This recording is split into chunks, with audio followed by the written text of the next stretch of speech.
Greetings, aspiring scientists. Welcome to my video today on enthalpy changes. So we're going to be continuing where I left off last time. We talked about what enthalpy and entropy are, but this time we're going to look more at how to convert temperature changes into what we know as enthalpy changes. So this is section 1.1.4 in reactivity of the IB chemistry curriculum, specifically the SL section. So standard enthalpy change, delta H. Let's go to my slides here. So first, let's review some of these conditions, because when we talk about standard enthalpy changes, we have to understand what standard means, standard conditions. So there's a condition called standard temperature and pressure, STP. You should have seen this before, especially in the ideal gases section. This refers to 273.15 Kelvin, 0 degrees C, and 100 kilopascals, which is about atmospheric pressure. I think atmospheric pressure is often 101.3 or something is the average, but 100 kilopascals is a standard that's close enough to that. However, most laboratories are not at 0 degrees freezing temperature, right? So you might also consider using standard ambient temperature and pressure, SATP. This refers to 298.15 Kelvin, but the same pressure, 100 kilopascals atmospheric pressure. So these are given in the IB chemistry data book if you need to check. And the conditions are often noted with a little circle on the right of things, or a circle with a line through it sometimes. You might also see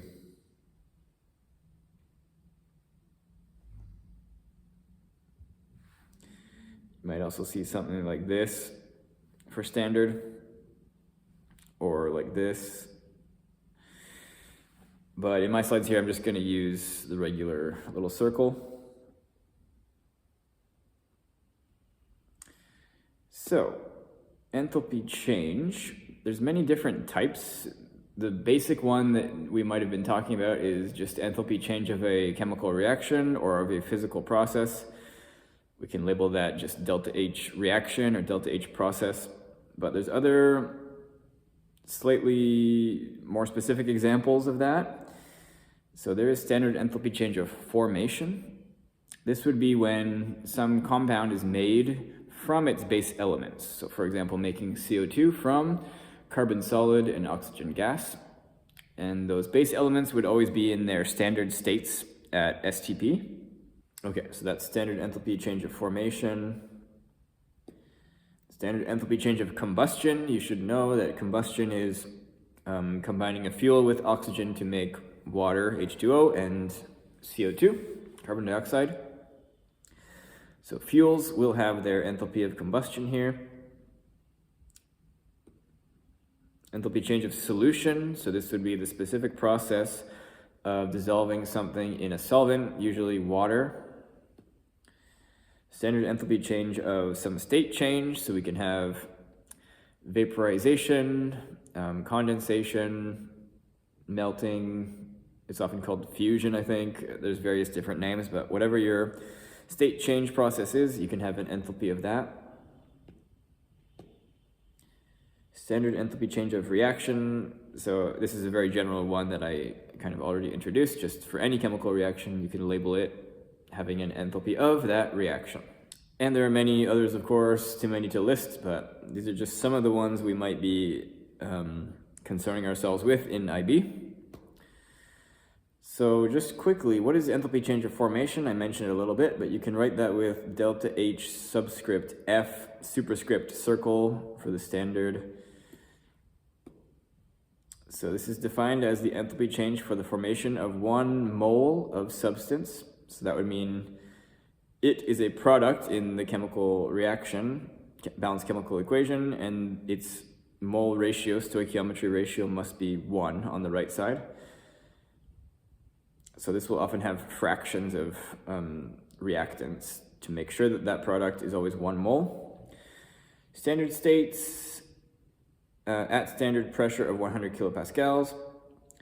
Now, interestingly, the standard enthalpy for this is at 100 kilopascal, but the temperature is not strictly set, at least by IUPAC or any of the governing bodies, but if you go look in most tables, they will be done at 298.15 Kelvin, the SATP temperature. This is not a strict rule, it's just what most people agree on and do. So single elements have delta HF, enthalpy of formation, equals 0. This is units of joules, so 0 joules, kilojoule per mole.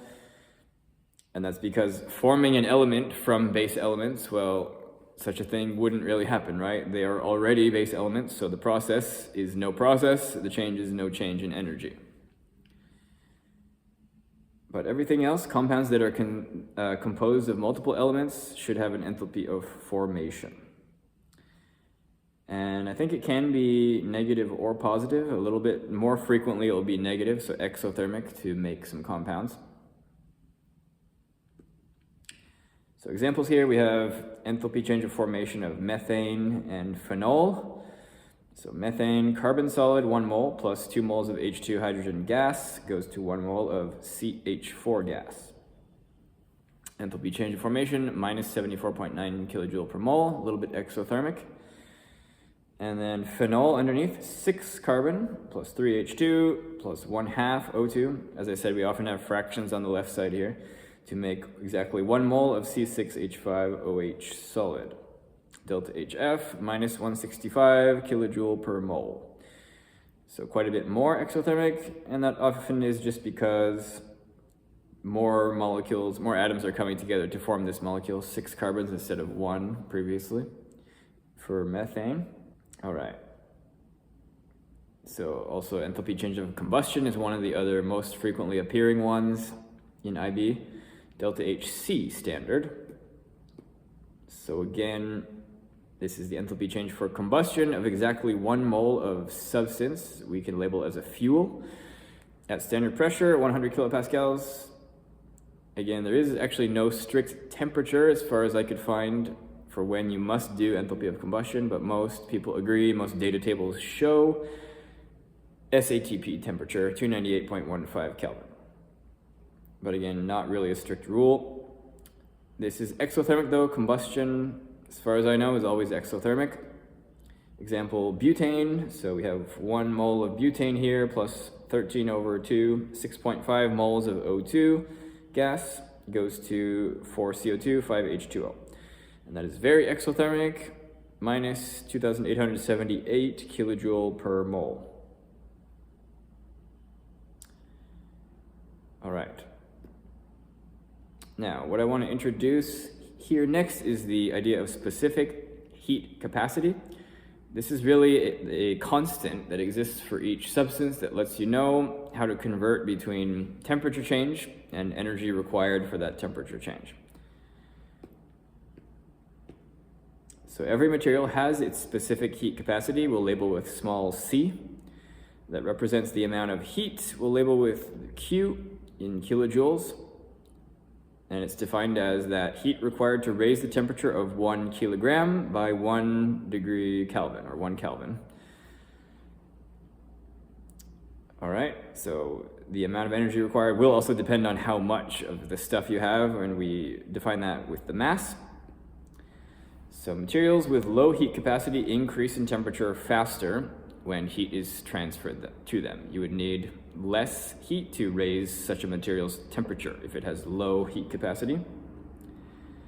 So usually metals have low heat capacity and some other materials, but hydrogen bonding covalent compounds like water have high heat capacity. I think water is one of the highest ones that we know of. And I've written in the top here, the C will be a constant that has mathematical units of kilojoule per kilogram per Kelvin, or joule per gram per Kelvin is the same thing there. So here's a couple examples you can look at. Water, heat capacity 4.18 kilojoule per kilogram per Kelvin. That means you would need 4,180 joules of energy to raise 1 kilogram of water's temperature by 1 degree. It's quite a lot of energy. Copper though, a metal much less, 0.385, you only need 385 joules. Ethanol though, somewhere in the middle, its more organic than water. It still has some hydrogen bonding though and strong intermolecular forces, so its heat capacity is 2.44. Okay, so some practice. We'll be using these heat capacities that I just showed, but number one, calculate how much energy is required to raise the temperature of the following by 1 Kelvin. A, 1 kilogram of water. So some of you might know an equation that you can use to solve this, but I haven't taught that equation yet. So even without that equation, you can solve this just with some dimensional analysis. So you know for water, C, its heat capacity, equals 4.18 kilojoule per kilogram per Kelvin. And we can just multiply this by the mass. This is like a rate that depends on how much the temperature increases, right? So we know we're multiplying this by 1 kilogram. And we're going to be increasing this by 1 Kelvin. So 1K, we can also multiply there. This will cancel out all these units. And we're just multiplying by 1, so no change to the actual number, but now we've converted it to units of kilojoules. So 4.18 kilojoule is required to heat 1 kilogram of water by 1 degree. Okay, 500 kilogram of copper then, you can do the same thing. C is equal to 0.385.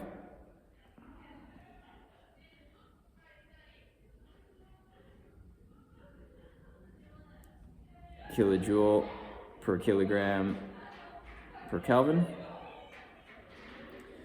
So we'll multiply this by the mass, 500 kilogram.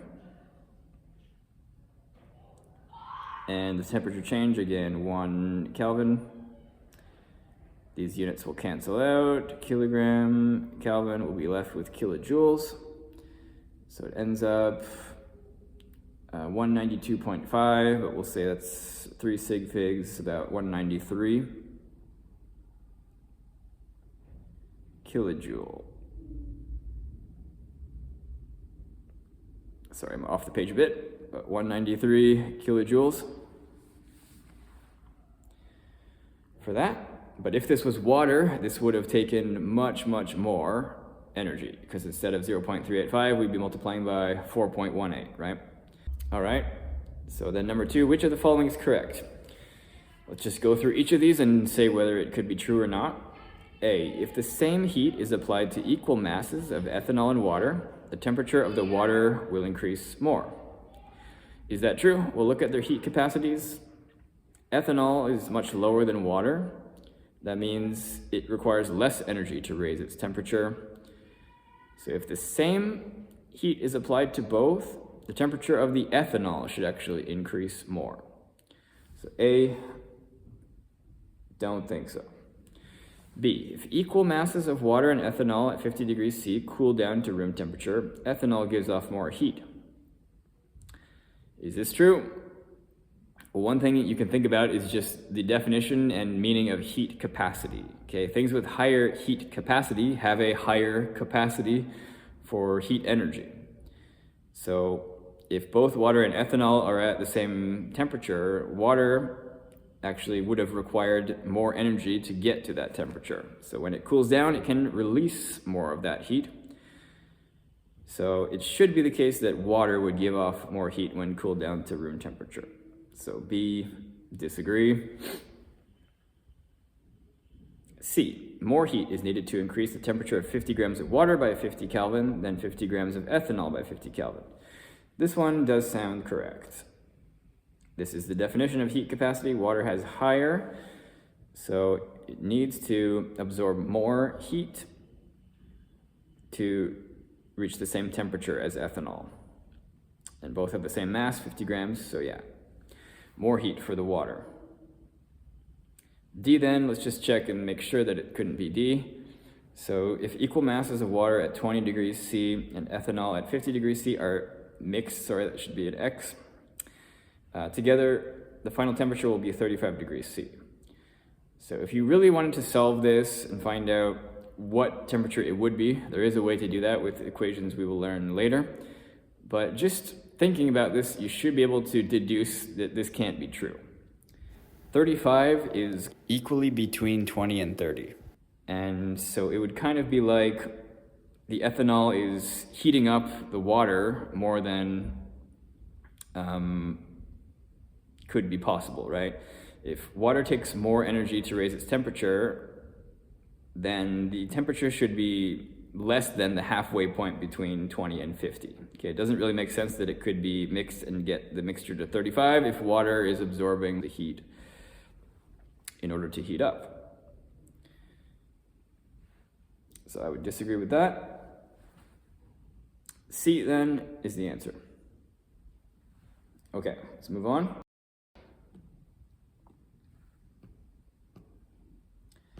So now we can actually use an equation that applies to a wider variety of situations. Q equals mc delta T, very famous equation in physics and chemistry, especially high school courses. So you should get really used to using this.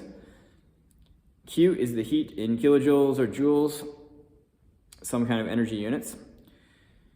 M is the mass, usually kilograms or grams. C is the specific heat capacity, kilojoule per kilogram per Kelvin. And delta T is your change in temperature in Kelvin. And it is the final temperature minus the initial temperature. That's how we can calculate the temperature change. So it is possible for this to be negative if your temperature went down. Final minus initial could be negative. And specific heat capacity is also often given in joules per gram per Kelvin. The number value associated with that compared to kilojoule per kilogram per Kelvin should be the same. Just be careful what units you're working with.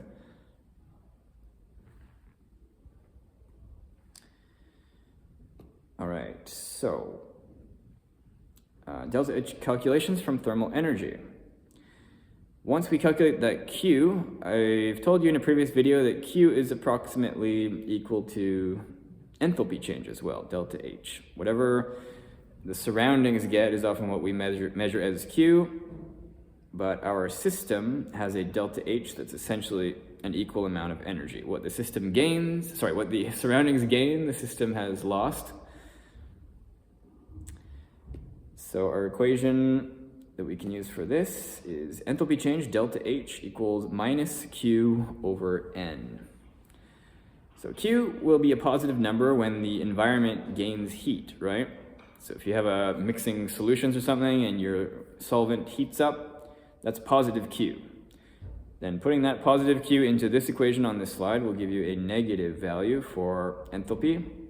And we know now that that means exothermic reaction from your system, right? So exothermic negative enthalpy will produce a positive heat change in your surroundings, Q.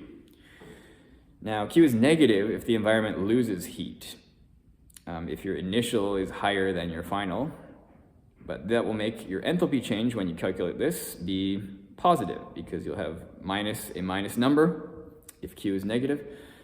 And that makes sense. We know endothermic reactions have a positive delta H. Thinking back to the reaction profiles, the products finish at higher energy value than the reactants do. And oftentimes we'll divide this by N, number of moles of some limiting starting material, just to show, on a rate kind of basis per amount of substance, how much energy is required or released. Okay. More practice then. So 1.15 gram of lithium chloride is added to 25 gram of water in a coffee cup calorimeter. A temperature increase of 3.8 Kelvin was recorded. Calculate the enthalpy change of dissolution for 1 mole of lithium chloride. Assume that the heat capacity of lithium chloride and its ions are negligible. Okay, so this is something we'll often do. We'll be mixing stuff with water or in water, dissolving stuff, and we'll make the assumption that our mixing or having little bits of metal or salt doesn't affect the heat capacity of the solution very much. So we're doing the same here. All right, so first we will want to know what kind of energy change was going on here. So we can use, Q equals mc delta T.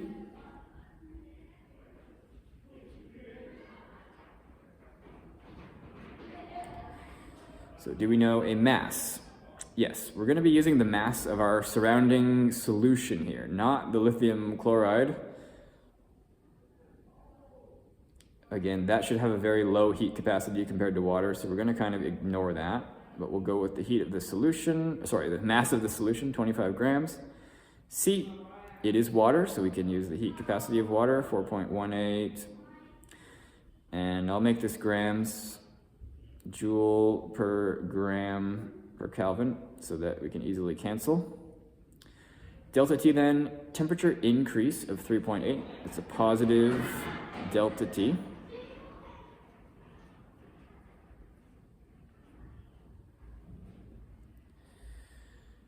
All right.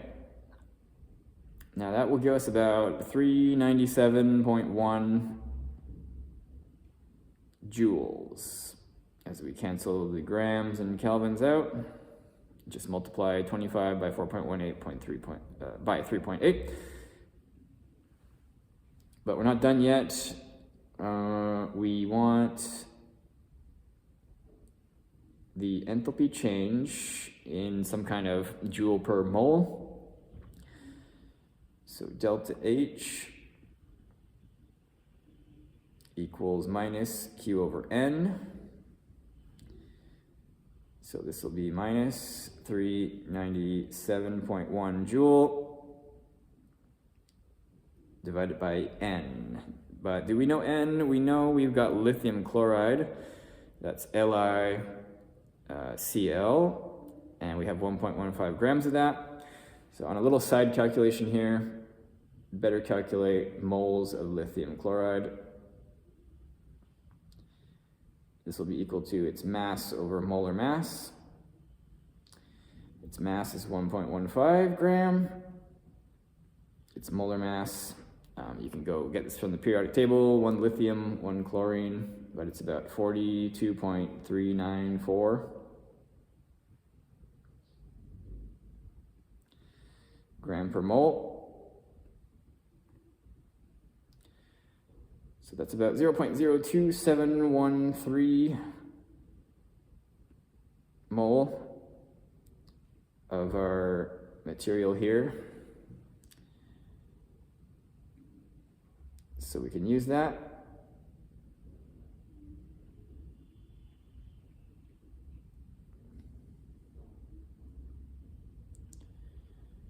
So then just divide these two numbers, and we'll get about minus 14,639.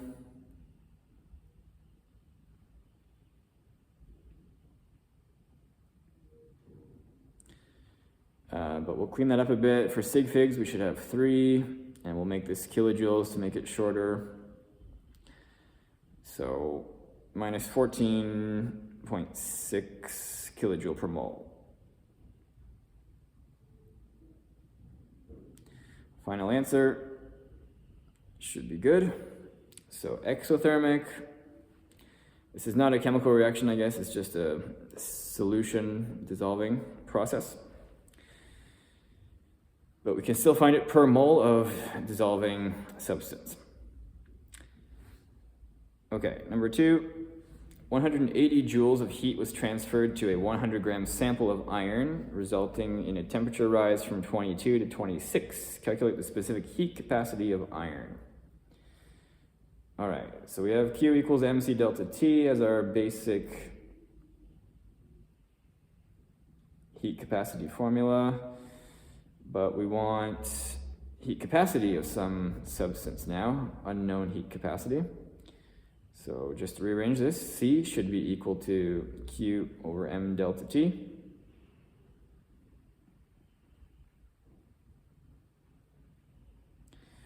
So do we have Q?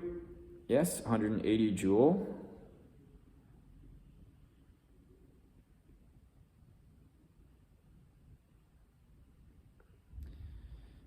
we have M, 100-gram sample of iron.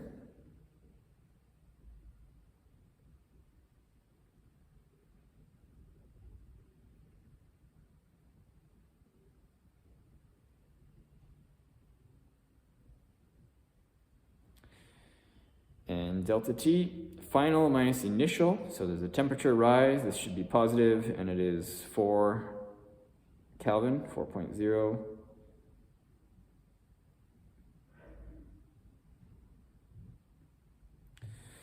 And just put those in the calculator, make sure the units cancel. Well, actually not cancel in this case, but combine joule per gram per Kelvin. That is what we expect.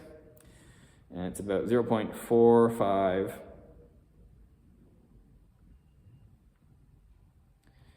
joule per gram per Kelvin.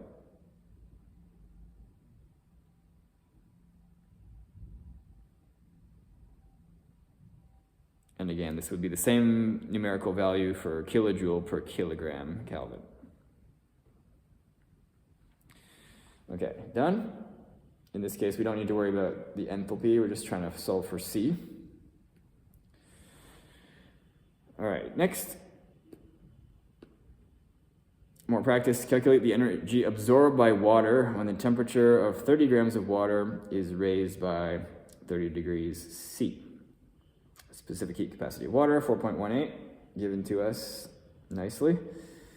But here we'll just do Q equals MC delta T.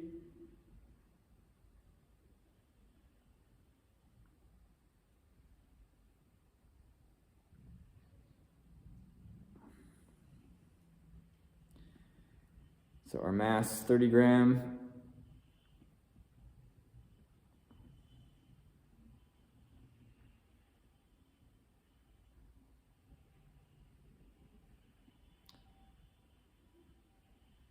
And our C, 4.18.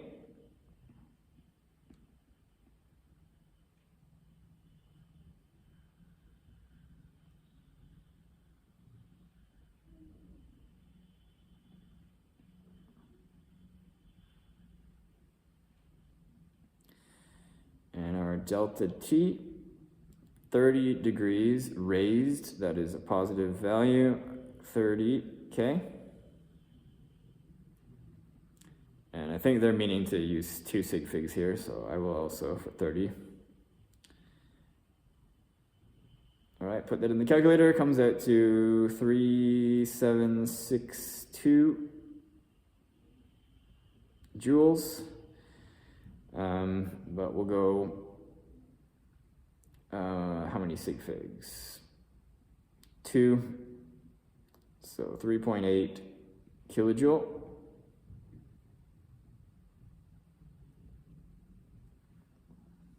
Roughly. Then number 2, 0.675 kilojoules of heat is transferred to a 125 gram of copper metal.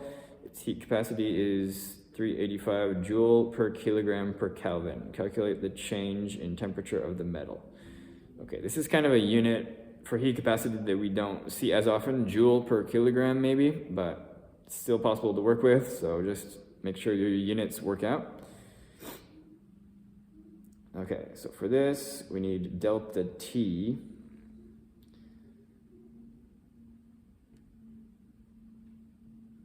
Okay, sorry, so Q equals MC delta T. Therefore, delta T equals Q over MC.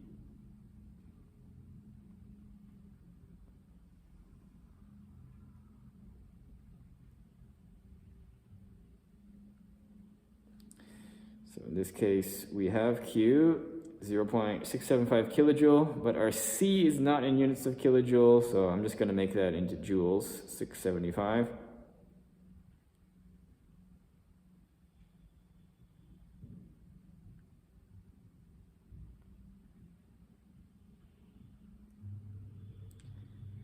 And then M, we have 125 grams, but that also doesn't match with the units for C. It's in kilograms, so I'm going to switch this to kilograms instead, 0.125 kg. And then we can just put in the C, 385. joule per kg per Kelvin.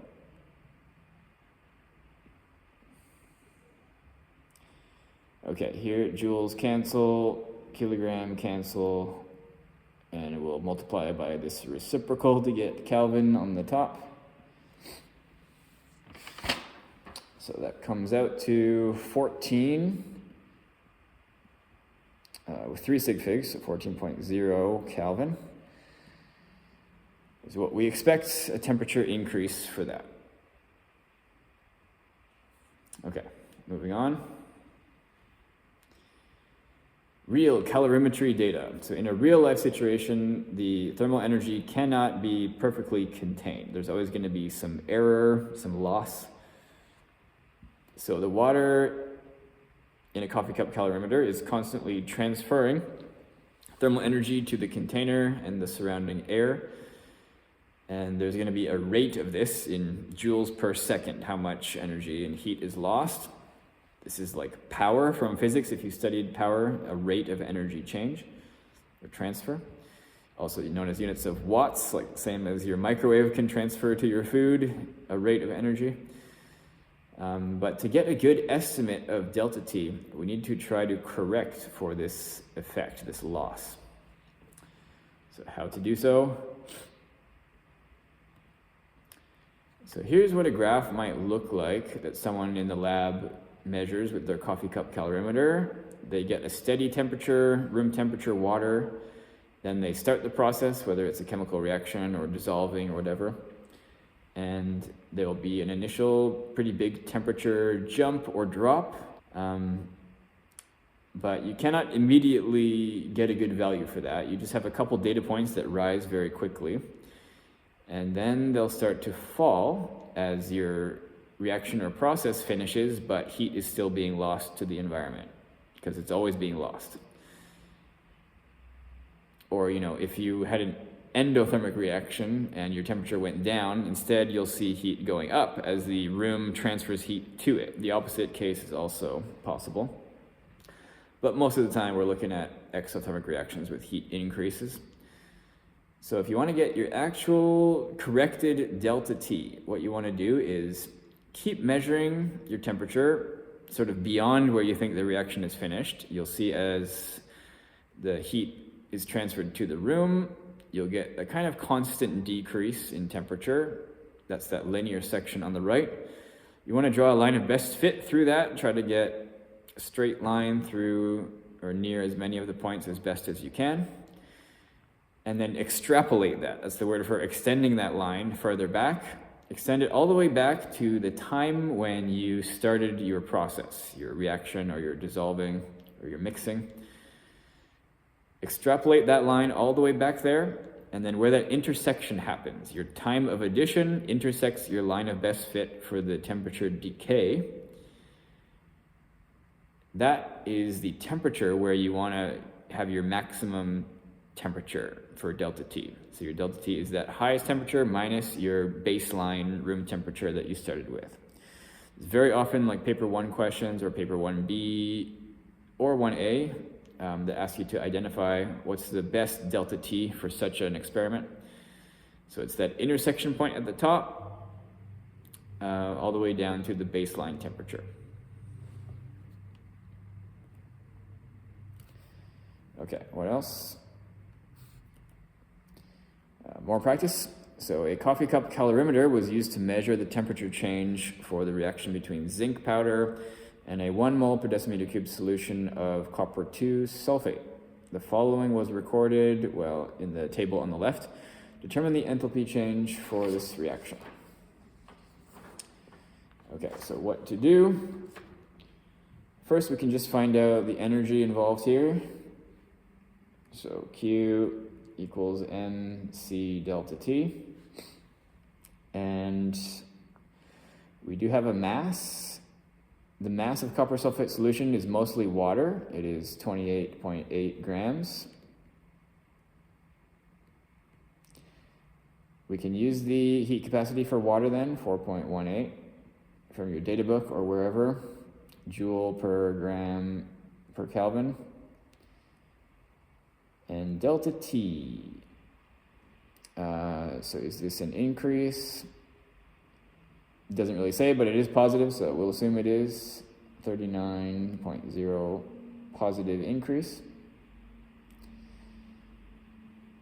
So that comes out to about 4,695 joules.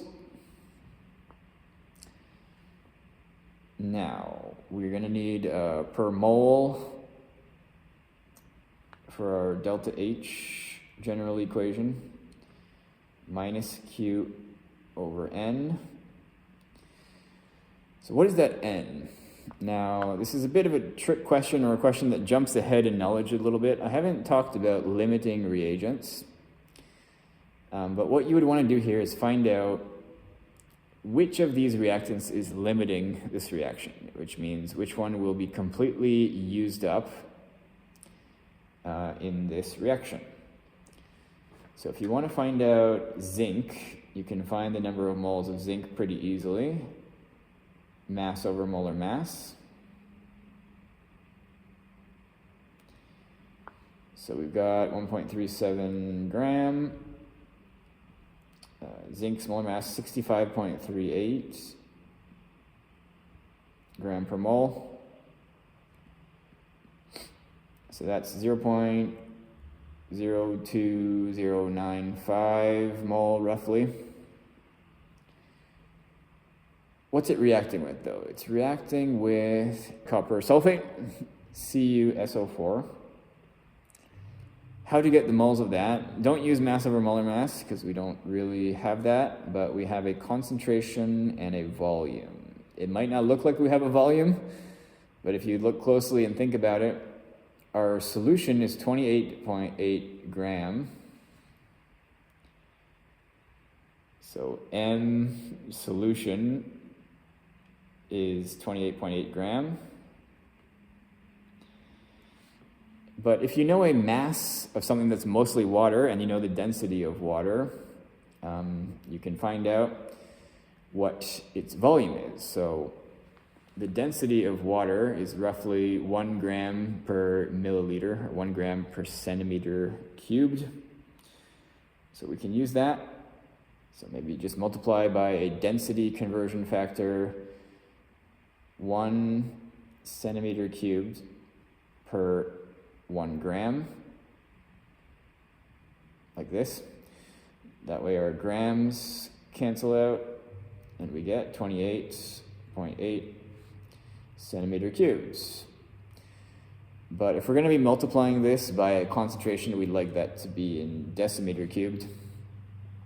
So divide by 1,000, 0.0288 decimeter cubed. All right, now N of this CuSO4 of the reactant is just equal to C times V, concentration times volume, and it's 1 mole per decimeter cubed.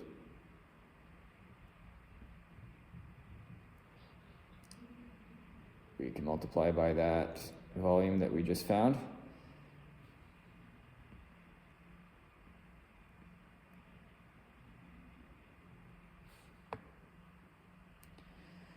So that will come out to about 0.0288.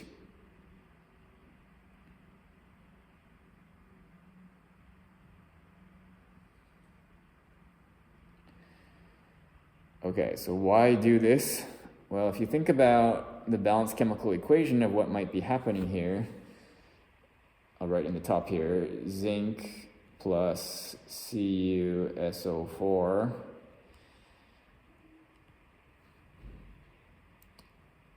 maybe need a bit of background knowledge to be able to predict what will happen here, but this is going to be a redox reaction, I think, where we'll have zinc sulfate being made, ZnSO4, and copper metal produced. But the main thing here is that everything is 1-to-1 ratio. And so we just need to look at these 2 moles that we calculated and find out which one is higher. So the bottom one is higher, the solution of copper sulfate. So it's in excess, we can say. There's a bunch extra of it. So when we consider per mole of reactant, we're not going to use the one that we have a lot of. We're not going to use the copper sulfate. We're going to use zinc instead. So to finish this up, delta H equals minus Q over N, where N is the zinc. We just went through that.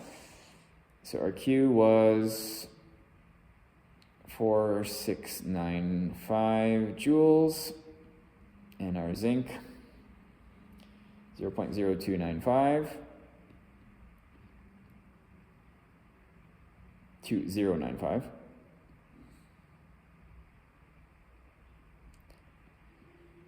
Finally, with 2 sig figs, I guess we should have, it's about minus 220 kilojoule per mole. I'll just do a quick conversion to kilojoule, but hopefully you can see that. It would be 220,000 joules. So minus 220 kilojoule per mole, I think should be fine as a final answer. All right, a lot of work, but we have to find out which of these reactants that's reacting will actually be used up first, because our enthalpy is per mole of that one. We don't know about the other one because we just know that there's a bunch extra of it. Not all of it will react. Okay. So enthalpy of combustion apparatus. I've already showed you calorimeters, like the coffee cup and the bomb calorimeter in my previous video, but here's another setup, not necessarily a calorimeter, but very similar to kind of a bomb calorimeter, where we're burning some fuel underneath a beaker that has water, and we're just hoping that most of the heat that's released from this combustion goes into that water, because heat and hot air rises. So we can do things like measure the mass change of this fuel. In this case, we call it a spirit burner, and the spirits are methanol or ethanol or some kind of organic fuel. So we can measure that spirit burner's mass before and after. That change will be due to the fuel that was burned and then released as CO2 and water. It will exit the spirit burner and change its mass. But we can use the same kind of system here. Delta H equals Q over N, or MC delta T over N. But this method usually has a large systematic error, and it's very often asked on exams. Why? And it's because that heat, we hope, goes straight up, but I mean, it can go here, it can go here. Once it heats up the water, this is constantly just losing heat. It's evaporating, losing heat that way. So your results are always going to be too low for the enthalpy magnitude here, pretty much. So be aware of that. But I mean, it's not bad. It's the best we can do in high school often.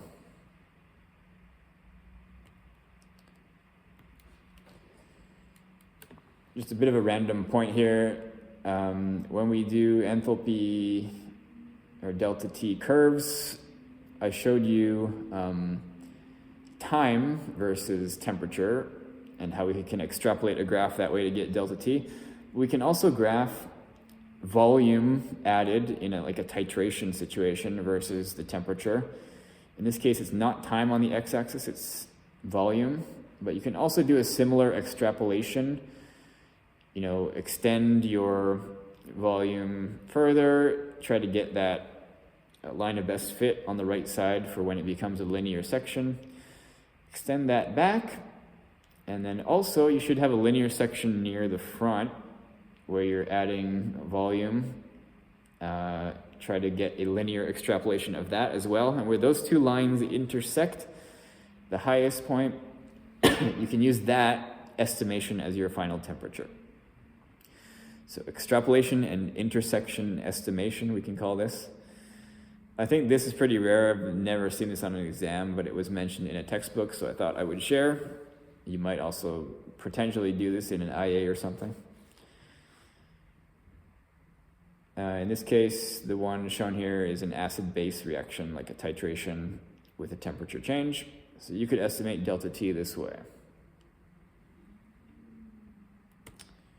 Okay, what else? I think this is the last practice I have, practice 5. So in this case, we're using a metal calorimeter. So I'm showing this image on the right just to help remind you, but in this case, it's a bit different. It's not a beaker, but it's a metal calorimeter. But we're gonna measure the heat released by combustion of methanol. The following data was collected. Change of mass of methanol, 0.348 grams. Change in temperature, 30, and mass of water, 31.2. Determine the heat released and the enthalpy change. Okay, so start with the heat released. As usual, Q equals mc delta T. Mass, be careful what you choose here. You're not choosing the change of mass of methanol or the total mass, which we don't have. Use the mass of water in the calorimeter, 31.2 grams. Okay, then C, it is water, so it is 4.18 joule per gram Kelvin.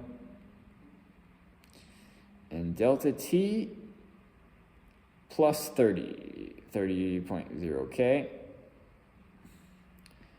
So put that in your calculator, make sure the units cancel out properly, which they do. We'll get joules. So that's about 3,912 joules. Now we need our enthalpy. Delta H equals minus Q over N. What is N? This is methanol, so we better find out moles of methanol. We have a mass change. This will be what was burned, 0.348 gram. Molar mass of methanol, 32.04. A carbon, an oxygen, 4 hydrogens.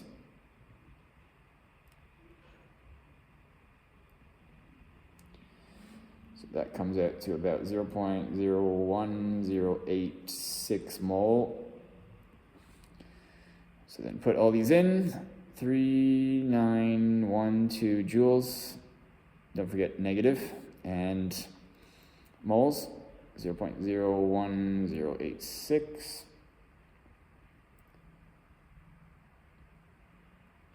All right, that's about 360,174 joules per mole. So just clean that up, significant figures, and put it into kilojoules, I think. It's about 360 with 2 significant figures.